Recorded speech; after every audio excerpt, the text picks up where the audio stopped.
What's up guys, and welcome back to my channel. So today I'm going to go through some of the spreads that I came up with for the Eyeris Tarot. If some of you guys don't know, the Eyeris Tarot is my own creation, and what you see in front of you here, right here, is the Eyeris Tarot bag, and this is an Eyeris Tarot cloth.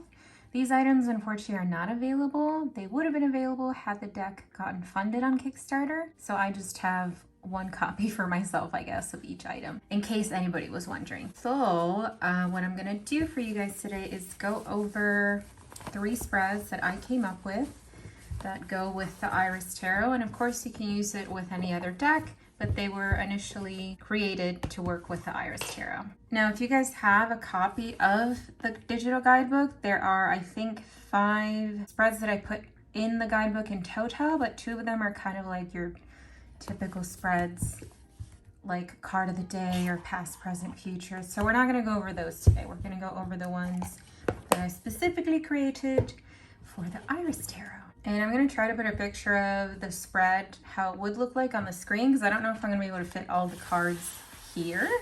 So the first one we're going to go over is called the Eyeris Spread. And my initial idea for this one, if you guys see on the picture, you'll see the actual iris eye. So what I have planned for this spread is for people to use this cloth with it, because if you see in the picture, you would be putting one of the cards in the middle here on the actual like iris of the eye.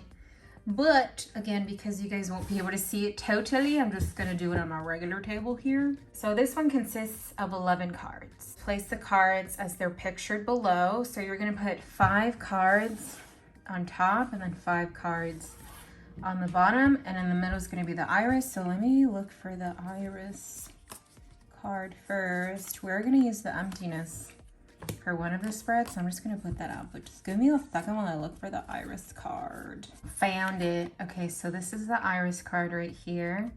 So you're gonna put the iris card in the middle. So now we're gonna place the 10 cards.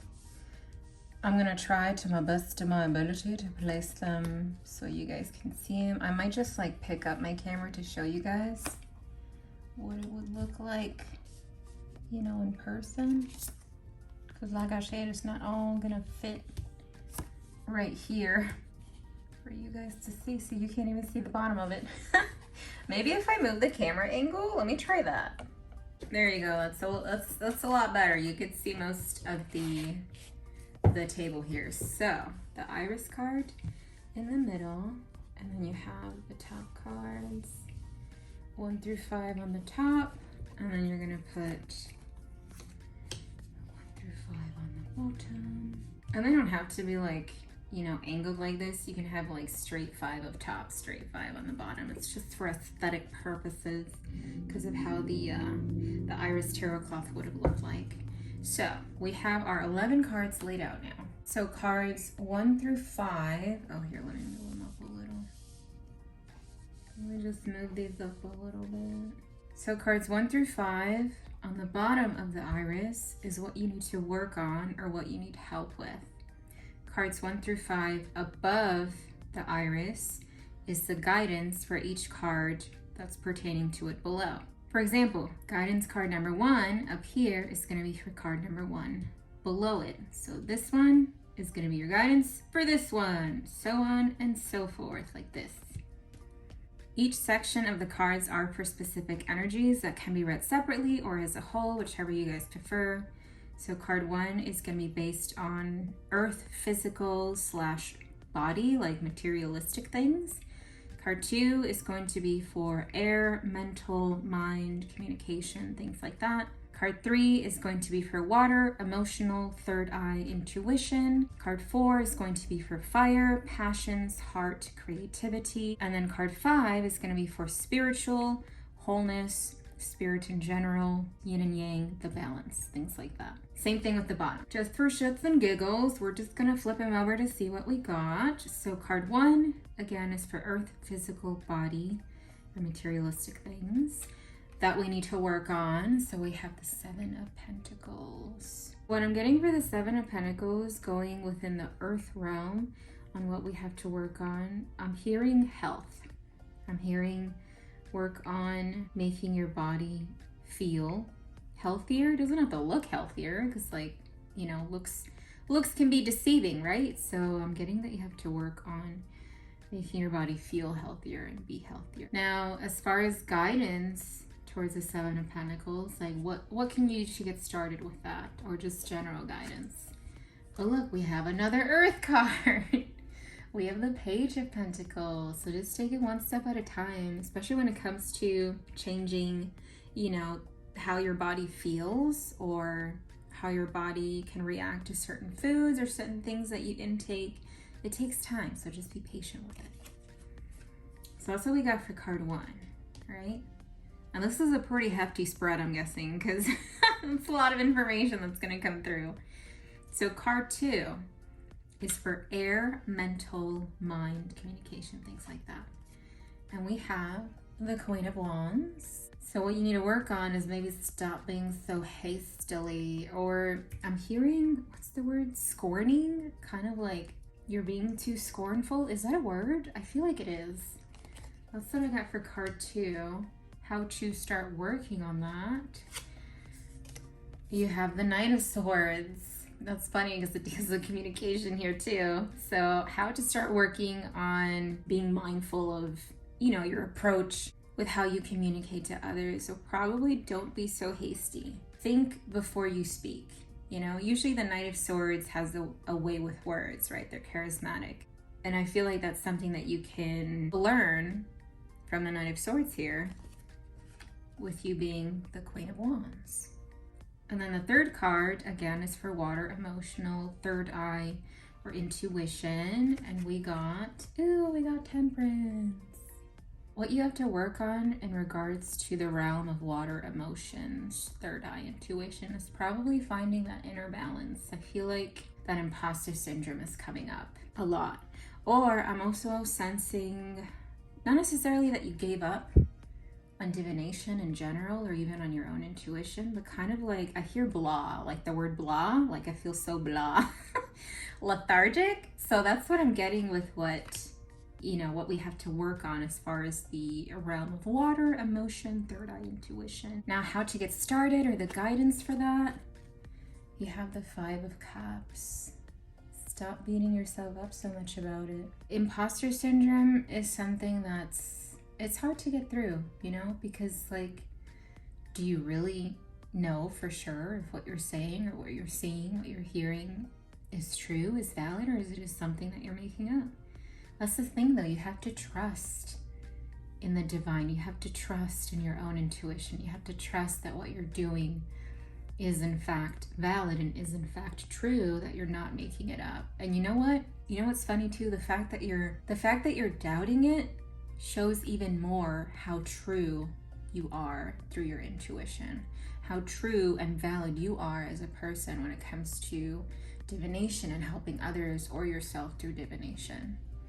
It's kind of like, as an example, when moms worry about, am I a good mother? Yes, actually, because the fact that you're worrying if you're a good mother or not shows how much you're a good mother, because you're trying your best to do your best for your kid. That's just an example to use for this. Because you're worrying about imposter syndrome, whether or not your intuition is true, or what you're saying, doing, hearing, and communicating to others is true or not, that worry is a validation in itself to show that you really are being truthful when it comes to your divination work, when it comes to your intuition, because you're worrying about the fact of being good, of being true, of being honest with it.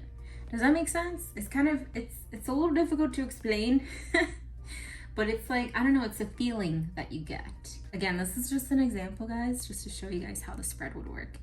Card 4 deals with fire, passions, heart, creativity. Ooh, we got the Devil.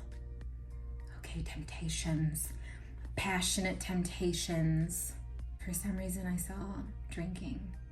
I don't think it's like addictive drinking, but maybe being a little too promiscuous as a form of not shielding, but you're avoiding certain issues or things that occurred.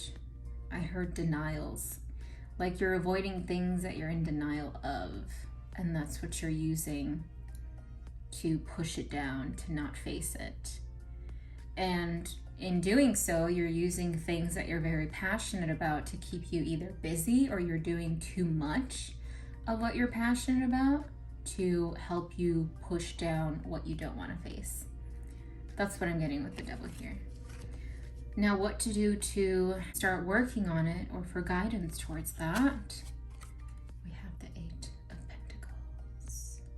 If it's in regards to a passion that isn't like physically affecting you or your surroundings or things like that, then that can be fine. However, you don't want to be obsessive with something, or or it ends up taking over you, you know? Don't give up on your passions, but don't let them control your life, right? Don't let them be the only thing that you do, and then you end up with no friends or something like that because you're always just to yourself. So work on your passions, but I'm getting like maybe work on them outside, work on them in social areas, you know, where there's other people around. Who knows, you might get like some strangers come up to you to be like, oh, what you doing? And then you might end up making new friends, which would also start helping in your social life or socializing skills, things like that. And then the last cards we have here is for the spiritual, or your wholeness, yin and yang, balance, the spirit in general. So what is going on here? We have the Nine of Cups. All right. Well, I'm seeing that you feel very fulfilled when it comes to spirituality, but sometimes without us knowing, we boast about things that unfortunately end up making other people feel like shit because you're kind of rubbing it in their face. It could be intentional, it could be unintentional. So just be mindful of that. It's like, granted, yes, you might be one of those people who have been, I don't know, practicing divination for like 50 plus years. I'm just using that as an example. But like, don't rub it in people's face, because just because somebody is a beginner, which by the way, I feel like technically we're all in beginner status no matter how long you've been practicing, because you can never stop learning. But that's another discussion. But just be humble when it comes to how long you've been doing something in general, and help others who are trying to learn. So I do feel like you're in the spiritual realm, you feel whole, or you feel confident, right? But just be mindful to not be cocky about it, is what I'm trying to say. And how to work on it? We have the Ace of Swords. Again, when it comes to communication, just be mindful of how you represent that, of how you deliver that information, or how you talk about the fact that you've been doing something for so long, and how you act about it too. Yeah, it's something to be very proud of course, but there's a way to go about it where you don't make others feel like shit who are trying to get where you're at, or who are also trying to learn from you to get to where you're at too. Hopefully that makes sense. But that's what I have for the Eyeris Spread, just to show you as an example of how it would work. It is a lot of information to look into and to dive deep on. So just take your time if you're doing the Eyeris Spread and practice, right? Practice makes perfect. And like I said before, you never stop learning. I mean, you can't stop learning if you give up on learning, but don't give up on learning, because there's so many things that we don't know yet. And learning is exciting, or can be exciting. You learn something new every day, right? If this practice reading resonated for anybody though, let me know in the comments down below, because that would be very interesting. So now we're going to do the Emptiness Spread. Let me just clear off the table. There's the emptiness right here. So there's a few ways you can do this one as well, but it's just a bit easier because it's only 3 cards, and one of them being the emptiness. You can either shuffle your deck as you like and find the emptiness card, and then place the next 2 cards that were after the emptiness card as the ones you're going to use in your reading. So one to the left and one to the right. Or you can find the emptiness card, take it out, place it on the table, and then shuffle your deck until you get the 2 cards, and put one to the left and one to the right. Just as an example to show you guys how you would read the spread. Card number 1, the one to the left, is the cause of your emptiness, or what's feeding into it. So here, for example, we have the 4 of Pentacles. What might be feeding into your emptiness right now is overspending. Kind of like you're filling that void. You're literally trying to fill your emptiness instead of facing your emptiness. And then card number 2 would be the guidance on how you could start to feel whole again, or come to understand your emptiness so you can learn and grow from it. So here we have the 10 of Pentacles. How you can start to feel whole again. Well, usually with shopping, you know what? Some of us do tend to go outside physically and just buy whatever. Some of us like to shop online. For you to start to feel whole again, you can either get out of the house and go be one with nature, or go take a walk, get some sunlight, and try your best to not have electronics with you when you're doing this. I know we have to have our phone with us at all times for emergency things, but just try not to be stuck on your phone. The point is for you to get away from like electronics or the temptation of shopping to fill that void. Maybe going camping, going somewhere where literally you don't have an internet connection. That can also help. Rearranging things at home, clearing out the energy at home. Rearranging things can help also cleanse the energy because you're starting new. It's a new layout of where you live, where you spend most of your time. These again are just examples to show you guys how the reading would go. But that's the emptiness spread, so it's fairly easy. You have 3 cards, one to the left, one to the right, and how you choose to find the cards right here is to your own liking. Just go with how you feel comfortable doing it. So you, like I said, you can either find the emptiness, put it on the table, shuffle and get your 2 cards, or find the emptiness, put them on the table, and then the next 2 cards that were after the emptiness would be your 2 cards. So either or. But that is the emptiness spread. It's fairly easy. Now we're gonna do one of my favorites that I came up with, which is called the Arcoiris Spread. Arcoiris meaning rainbow. And this one has a few ways that you can read it too. So we're gonna shuffle our deck and put 5 cards down to start. So let's see what we get here.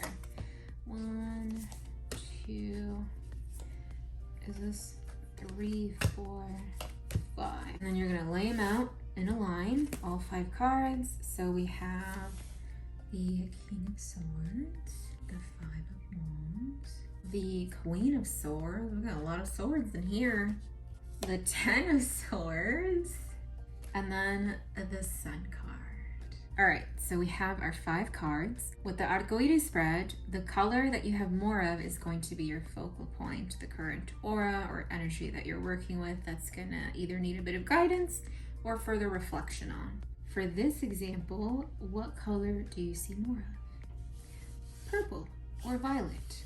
Now, because our focal point are the violet cards, being the realm of air, so these are gonna be what we have to work on, right? The other cards that are not of that family color are going to be your guidance for that. So our guidance for these 3 cards here is going to be the 5 of Wands and the Sun card.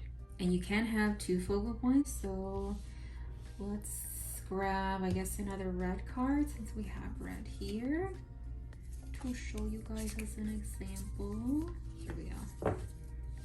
And I'll just take this one out. So pretend we got that come out in your reading. So now you have 2 focal points because you have red and then you have violet. Red being fire, passion, your heart, creativity, and again, violet being for air, communication, vocalizing, mental health. So what you have to focus on here deals with both of these realms, but you would still take the guidance just like if you were to have 1 focal point. Meaning the guidance for the fire cards here would be these 3. And then the guidance for the air cards here would be these 3. If you feel like reading them as a whole would make it simpler for you, then, you know, to each their own. You don't have to follow my guidebook instructions to the T. So you can read, for example, the guidance for the fire cards here as the whole thing, and then vice versa, the guidance for these two violet cards as the whole thing. Now, if you were to get an Arcoiris in your reading, which means you'd have one of each color, it'd be one of each color in the suits and a major card. So let me just get one of each color for the suits out to show the example. And there you go. So if you were to have the Arcoiris effect, aka the rainbow, come out, you would be having one card of each suit. So you'd have one earth, one water, one air, one fire. The fifth card would be a major card. And when you get an Arcoiris effect, you would read all of your cards as a whole for what you need to know regarding your current energy, aura, what you need to know right now, or what you need to work on, focus on, so on and so forth. I personally like when we get an Arcoiris come out because it's hitting each and every point. And that also tells me that when an Arcoiris comes out, the person that you're reading for, it could be somebody else, it could be yourself, feels in imbalance or feels slightly thrown off for each and everything. So they might be going through a major change, an epiphany, or a big healing point in their life. And also I like seeing all the colors out because rainbows, you know? Well, that is it for this video, guys. I just wanted to walk you through the spreads that I came up with for the Eyeris Tarot. And again, you don't necessarily just have to use it with the Eyeris Tarot, although it does work best with this deck because they were made initially for the Eyeris Tarot. But if you do have a deck that's similar when it comes to like different colors for the suits or different colors for like the whole deck in general, then those can also work with these spreads too, especially the Arcoiris spread. Can y'all tell I like rainbows? Look at all these rainbows here for the Eyeris Tarot. Anyways, what was I saying? So if you have any questions that I haven't already answered in the video or that are not explained within the guidebook, let me know in the comments down below. If you stuck to this part of the video, leave the rainbow emoji. I'd very much appreciate it. Don't forget to like the video, and I will see you guys in the next one. Bye!